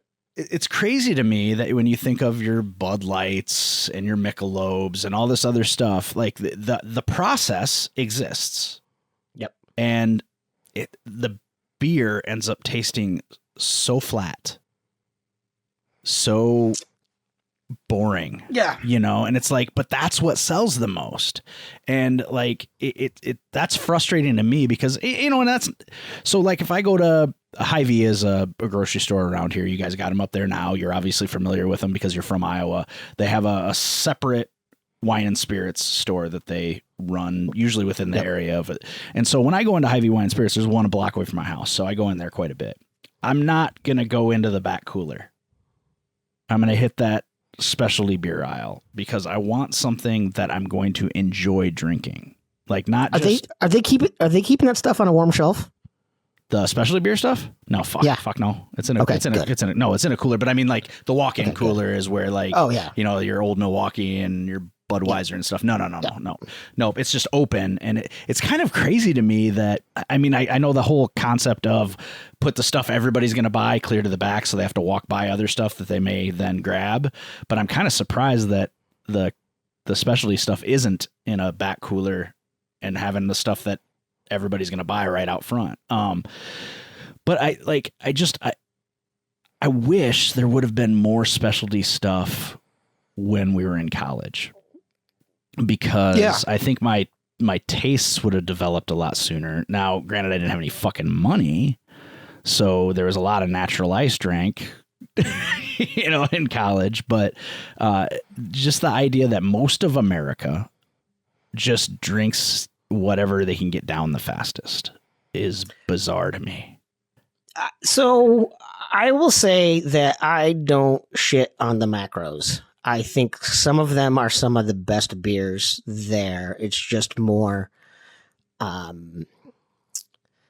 nuance, and I can appreciate some of the subtleties, but also that comes from me understanding the process and me knowing how hard it is to make a beer like that. Yeah, for me, it seems so. It has just a mass-produced feel to it, because it is indeed mass-produced. To me, it's kind of like the difference between going to Menards and buying a piece of furniture as opposed to going to the Amish and buying a piece of furniture. But you'll notice if you go to a lot of breweries that we're all trying to make our version of Coors. Yeah, we're all trying to do that. But I feel like even once the brewery makes their version of Coors, it's still going to have a more flavor because, I'm sure every brewery wants to blow up and sell to InBev. Well, no, I don't think they're doing it for that. I think they're doing it because if you ask brewers what they're drinking after work, it's hams. It's High Life. Really? Oh God. Yeah, it's Banquet. Oh well, Banquet. I'm on board with Banquet. Banquet's not terrible. Yeah. But it's also not super common. Like that's just recently come back. But I mean I've had I don't know how many hams I've had in the last month compared to anything else. Yeah. I don't know how many High Lifes. You go around and ask as many brewers what they're drinking after work, and you're going to be amazed at how many of them say High Life, how many of them say hams, how many of them, I even before I discovered like any kind of specialty beers, I only would drink High Life because it was cheap. I would sweat it out the next day. You could tell, yeah. I mean, it's no old Milwaukee, but it's, Miller High Life, the champagne of beers, is not a champagne and barely a beer. I like myself a High Life. Man. I think sometimes when you're spending so much time around shouting, sometimes you appreciate a whisper. That's what whiskey's for. but I mean, whiskey's a lot more complex. I think that's what I mean is like when you have all these things that have all these adjuncts or triple dry hopped or, all of these, 7 different malts and all that stuff in there. Sometimes it feels like it's almost missing the main component that is beer. And so sometimes what I have found is there's some brewers that are really good at those types of beers, but if you take away that out, you don't get the whisper. You never heard the whisper because all of the noise was covering it up. and they're not maybe necessarily as good of a brewer, but those other brewers that I really like that can make something that is like, one of the best double IPAs that I've ever had, or fruited IPA that I've ever had.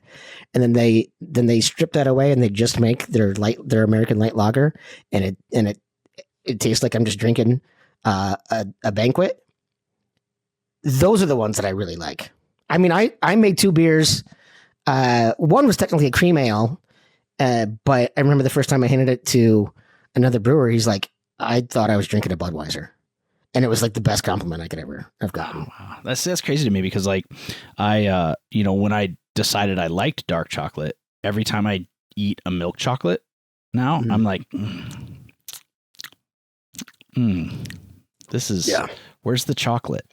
It's kind of how I feel. It's like, it's like, and I think I kind of feel the same way when it comes to like being somewhere where I have to get a Miller Lite, and it's just like, do I have to? Like, what else you got, man? Like, but I mean, also, man, there is just something about a high life after mowing the lawn on a hot day. The last thing I want to do is grab an 8% double dry hopped Imperial IPA. I'll throw up.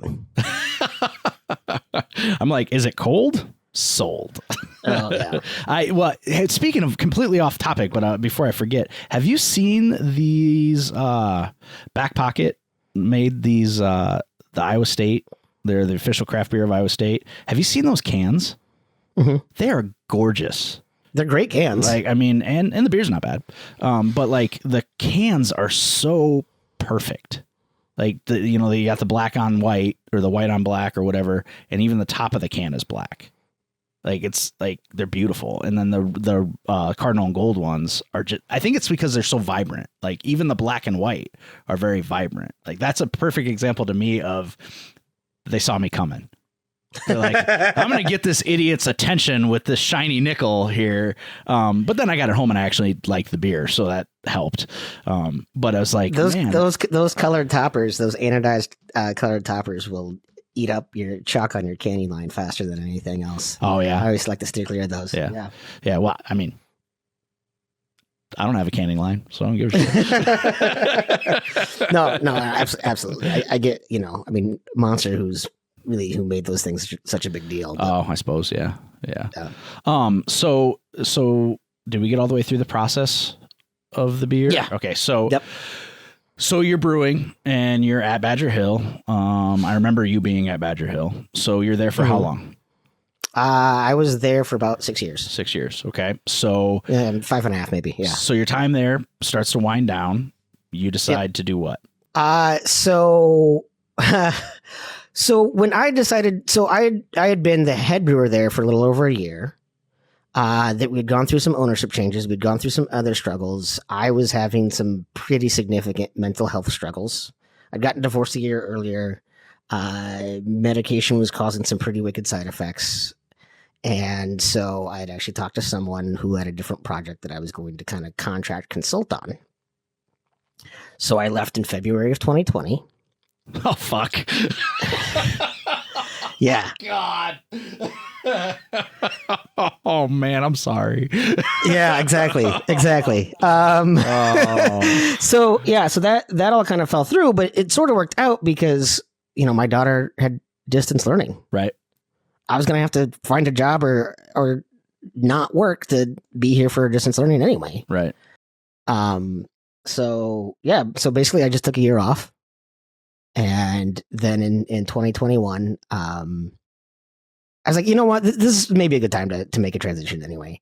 But then in 2021, a friend of mine that owned a different brewery, owned 612, gave me a call. I remember I was in Target and gave me a call and he said, we chatted for a little bit. He's like, hey, I'm wondering if you wouldn't mind. He's like, I know that you're probably looking for something else, but wouldn't mind coming and working here for a while. And so I made that switch. It was great. I got to work with a former brewer of mine from Badger Hill. And, like I said, that's not a job that I applied for. That's just a job that I got recruited into. I mean, that makes a little bit more sense, though. Like, resume says head brewer, go work at brewery. I mean, that makes I know. Like, now if they're like, hey, I've got this project I want you to work on. We're breeding pandas. Tim? I mean, it's so random. But yeah. And so then I did that for a year, and then Unmapped. The head brewer there has been a friend of mine forever, and so went over there. So you went from 612 to Unmapped. All right. Yep. And then made it to Dashfire Distilling. Right. So when you make the transition to distilling, like what's the biggest difference in the two environments? Even like, I mean, obviously it's a completely different process, but like, how has that transition happened for you? I mean, obviously you understand alcohol and how alcohol works, but you're getting involved in a whole new process. How's that transition happen? Particularly for like Dashfire, because it's a lot of like canned cocktails, right? Okay, sure. So I feel like the neat thing about the canned cocktail and why craft beer should be more worried about canned cocktails than they were anything else right now is because, you know, I don't want to say beer is just beer, but beer is just beer. And we've kind of done a lot of things to death, right? You can add fruit to beer, you can add spices to beer, whatever. But like, you know, you could have 6 different kinds of old fashions. Right. You know, and then you got gin drinks, and they're way different. And that's not like the difference between like a stout and a lager. That's like the difference between like a lager and a TGI Fridays mudslide. It's, you know, and so you've got a lot more of that component. So it's a lot more, you know, people like to compare brewers to bakers, and I say it's really not the same thing. It's not anywhere close. Or like a chef. It's really not anywhere close. The canned cocktail space gets a little bit more into that. So that to me is probably the big one. The cultures are just different. Sure. At the craft level anyway. You know, a lot of the craft brewers, it's really this rising tide lifts all ships. This week, I helped a friend at one brewery get hops from a friend at another brewery. Not in the industry anymore. Right. But because I still have the connections, I was still helping get those guys connected. And technically, these guys are competitors, but they're willing to help each other out. Yeah. That's and that happens all the time. Yeah, and I guess I can see the appeal to being in that industry. That's also a community. Oh, it absolutely is a community. Yeah. The amount of times we let people, you know, borrow equipment from each other. Maybe you have a can piercer and I need some cans tested. Can I bring them over?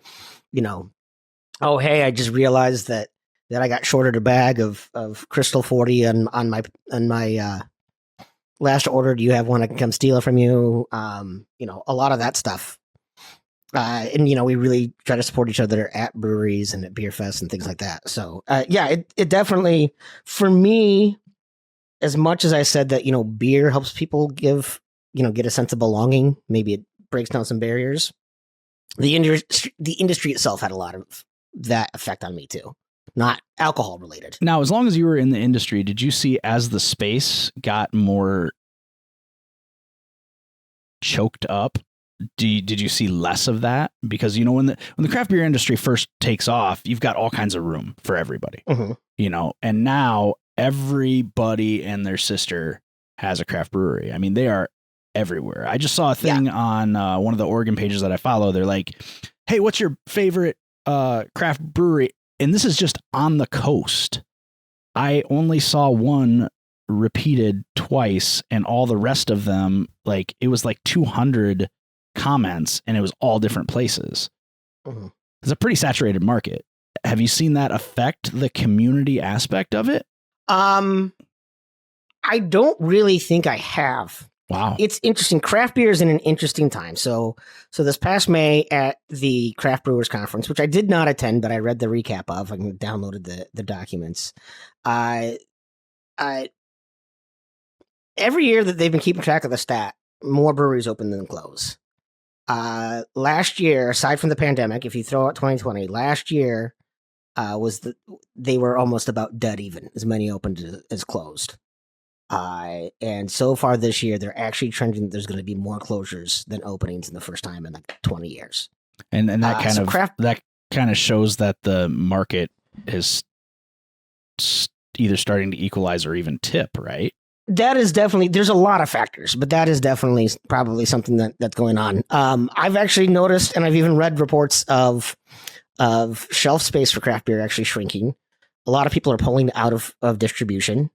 the cost of goods, sure, beer price has gone up, right? You've seen pints go from $5 to $7 to $8 in the last 5 years, but the cost of goods to make that has grown so much that when they're going from $5 to $7, they're not doing that because they get the same margin. They're just looking at price elasticity and said, well, you won't buy it if I have this. I can still make a profit off of it, but I'm not going to make nearly as much as I did before. Right. So that's been a big challenge. The other thing is consumer habits have changed. Younger people aren't drinking like they used to, and if they are, they're drinking cocktails, seltzers, things like that. Right. Right. Now we've added THC beverages, which I've also had an opportunity to make. Do you remember when you could get a pitcher for $5 at Size Roost? I brought that up. Do you remember when they used to run the reverse pitchers? So they started off at 5, and by 9 o'clock they were 3. Oh my God, that's insane. I mean, I know. I think about drinking with Lincoln. $5 all you can drink. I think about quarter draws at Lumpies, or any silver coin, any drink. Yeah, penny pitchers. Yeah, you pay $5 to get in. Here's your nickel. Give me a shitty whiskey and Coke. Yeah, exactly. Yeah, it's insane. Like, just even thinking back. I mean, luckily around here you can still find a place that's doing like 2 3/4 tall boys or something, like it's still around, but again, then you have to go in the afternoon. I'm not going to a bar around here in the afternoon. Like, it's probably not going to happen. I'd much rather sit on my patio and drink a beer in the afternoon. But I'm going to the United match later tonight, and so I can't remember what beer prices are at Allianz Field, so that'll be interesting. I can only imagine. Like, that's always crazy to me. Like, or like when you go to a tourist destination, when we were at Crater Lake, we're talking like an 8-ounce beer, $7. Yeah, like in a plastic cup. Like, it's like what? I mean, it was delicious. Mainly because we've been traveling all day and we really wanted a beer, and it was by far the best beer. You ever have that moment when this is the best beer I've ever had, and it's not, but because of the perfect storm of the situation, and you're just like, I will have 3 more of these, please. And then you're like $20 in and only 24 ounces in, and you're like, what just happened here? Yeah. No, I remember one time in Northern, I was vacationing. My ex-wife and I were vacationing with her folks, and we went out hiking, and her dad was just being whiny the entire time. And we finally got back into town and made sure that he got some wine, and I got a beer. And I remember sitting there and I just savored that thing. I was like, I have needed this for so long. I'm going to enjoy this. Well, and that's another one of those situations too. Post hike beer. Oh man, always so good. I mean, beer. People always go ahead. People always ask me what my favorite beer is, and I'm like, beer is such a situational thing for me. Yeah, it's such a situational thing. Like there's some foods, man. I'll eat a roast beef sandwich any time of day. I don't care if it's 100 degrees or 50 degrees. I'm gonna eat a roast beef sandwich. There's a roast beef place in Bloomington, not too far from work, that I would do naughty things to that food. But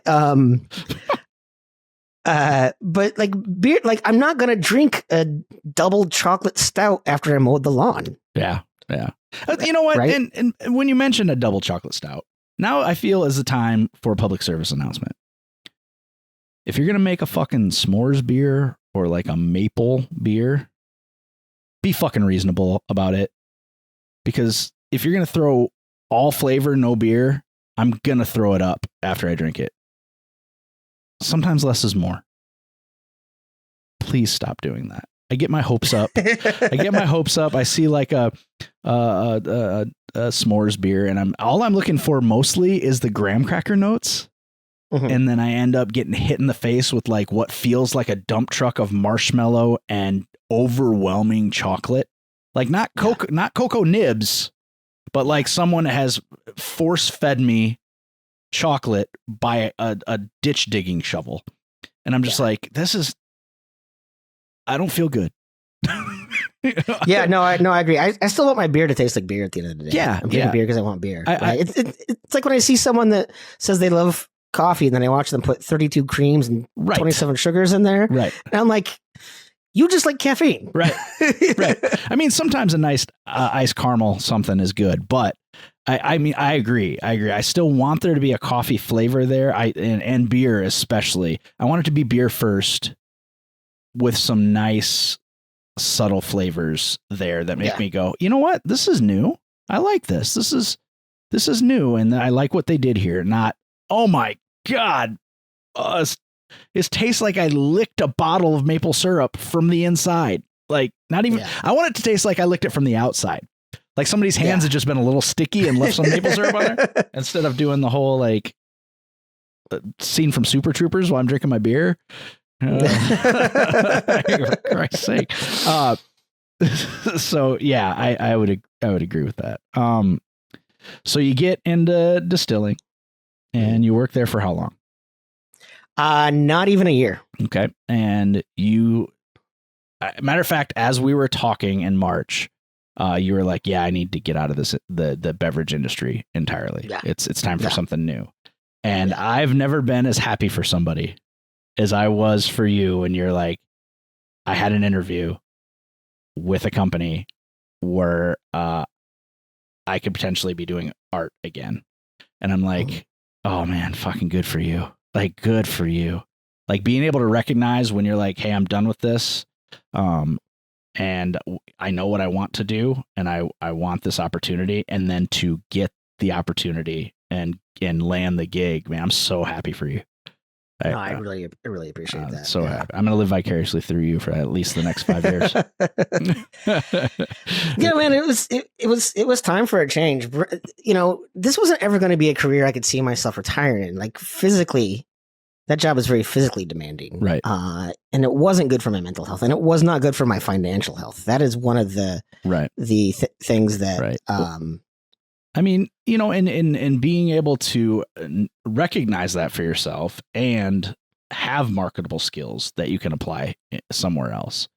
And I mean, there's a lot to be said about like regular paycheck coming from a place that's not going to go anywhere and insurance, you know, that's going to be from a real insurance company, you know, stuff like that. It gives you a peace of mind that, I mean, I had that discussion with my therapist on Thursday and he was like, you do recognize what your job has afforded to you, right? Mm-hmm. And I'm like, yeah, that's why I'm still there. I mean, money and health insurance, like the two most important things, you know, I mean, you have to have money and you really have to have health insurance unless you live in fucking Norway, which neither one of us do. I mean, you're the closest to Norway out of the two of us. Yeah. Oh, Lado, don't you know us up there? Oh, boot in a boot. But yeah, I mean, it's that's important. And a lot of people call it being trapped and stuff, but it's like, no, I mean, I also get to go on vacations and not worry about if I get a hotel room that I'll be able to buy groceries next month. You know, I mean, those are important things. I mean, I feel like I realized eventually that I was trapped in the situation that I was because I couldn't afford the things that I needed, and there wasn't going to be an opportunity for growth. Right. The ceiling is very low, and it came from a romantic idea. So many of these things, people, you know, when you start off as a hobby, there's so much romance and, you know, you're doing it for the passion and all of that. And you're doing it for integrity. And it's like, yeah, well, you know, I tried paying for my daughter's health insurance with passion. And they said, that's really great. We would like money. I feel attacked.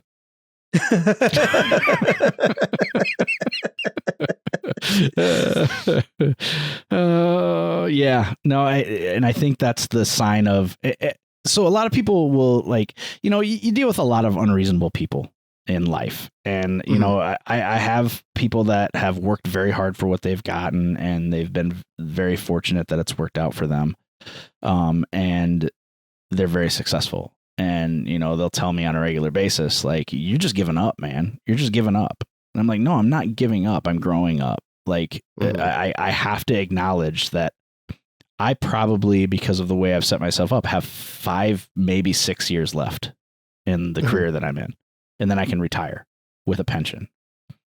I don't see that as giving up at this point. I see it as me going, look, dreams are fun, but I'm not going to become a professional podcaster. Dreams are fun, but I'm not going to be a YouTube influencer. Dreams are fun, but braces cost money. And so I think once you make a decision and go, hey, this is what I'm going to do because it affords me the ability to not be neurotic and freak out and wonder what's next, while still going, hey, maybe I'll find the love for this again. Maybe you end up making some beer in your garage because it's fun again. Maybe I keep doing this podcast because it continues to be fun because I don't have to worry about how do I pay my bills because I've only got 4 listeners, like stuff like that it's about, and that's not to say people who take risks are immature. It's just that you have to realize what your limits are and then take advantage of your strengths. Yeah. Fuck, man, I am not marketable. I have no marketable skills. Believe me, I've been on LinkedIn and Monster and stuff for several years. And when jobs pop up that I would be interested in, and I look at them, I'm like, yeah, I don't have any of those qualifications. None of them. So it's like, and recruiters are not chasing me. So fuck you, Tim. Well, I don't really get a whole lot of that. I know I have kind of a diverse background, but I don't necessarily have, I often get envious of people. Before I got into brewing, I got really envious of people who knew what they wanted to do and were doing it. Oh, yeah, right? For sure. I'm still in. Because because the whole time before I got into brewing, I felt lost. It didn't feel like home. Right. I didn't know what I was going to, the whole, where do you see yourself in 5 years never applied to me until I was in brewing. Then I could answer that. I could see I could see myself somewhere in 5 years. Right. And so I always got really envious of that. And so, I never really kind of developed hardcore down into any one level.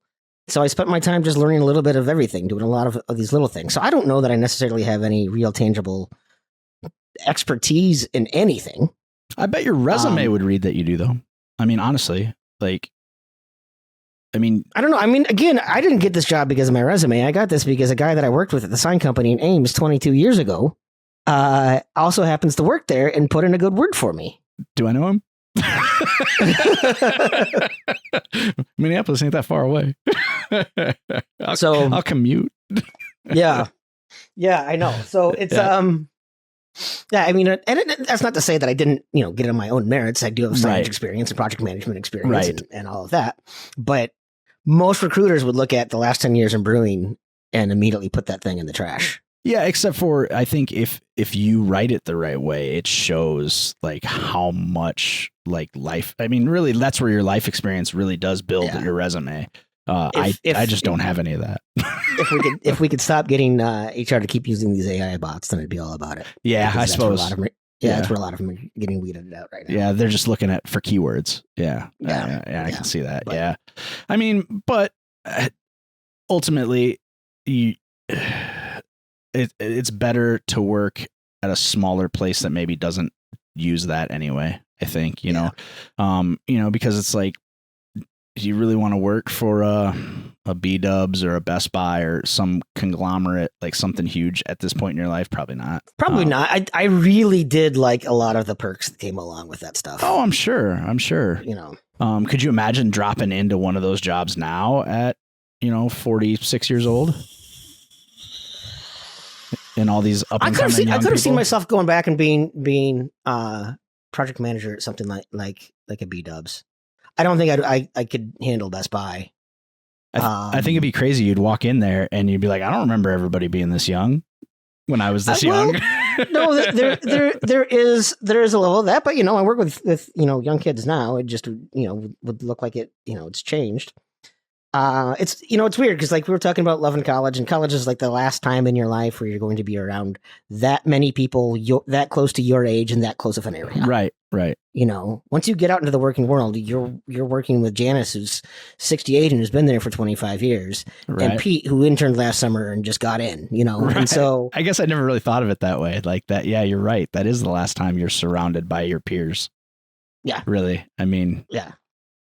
Oh man, that's depressing. Seriously, fuck you, Tim. Good. Why do you ruin my life? Why am I your friend? If I did one thing to make your light a little dimmer today, then I've done my job. Well, I think you're the project manager of that for sure. I think you might even be the master of that.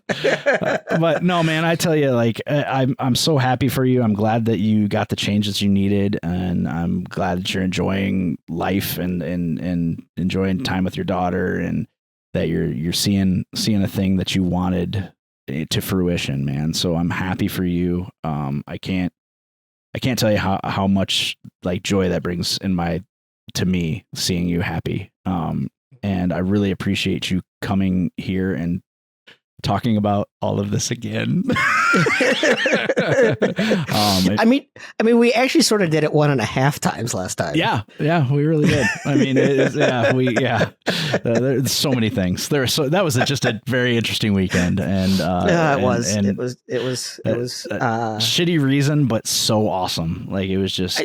So many good things. So many good things have come from that weekend. Like us reconnecting being probably one of the biggest ones, Yeah, absolutely. So no, I really appreciate how supportive you've been of this, and that you're willing to come on and talk, and just like continued happiness for you, man. And I just like it's important to me. Like I love you, buddy, and it's important to me that you're happy. That means the world to me. You've been probably a support in ways that I don't think you even knew.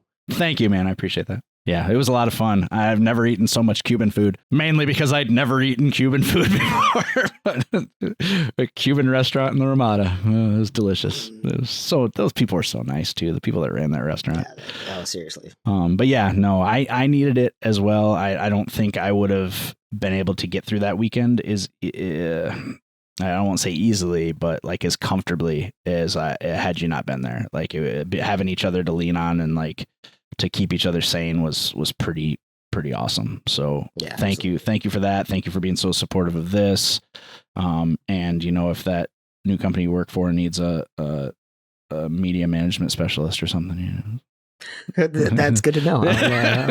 Somebody to edit their podcasts that they do about art. I don't know, whatever it takes, I mean, really, the garbage emptied for a similar pay, whatever. I mean,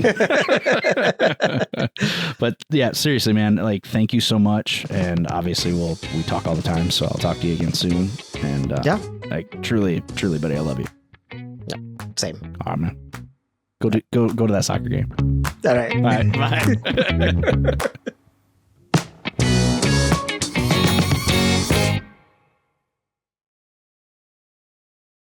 Tony Forsmark.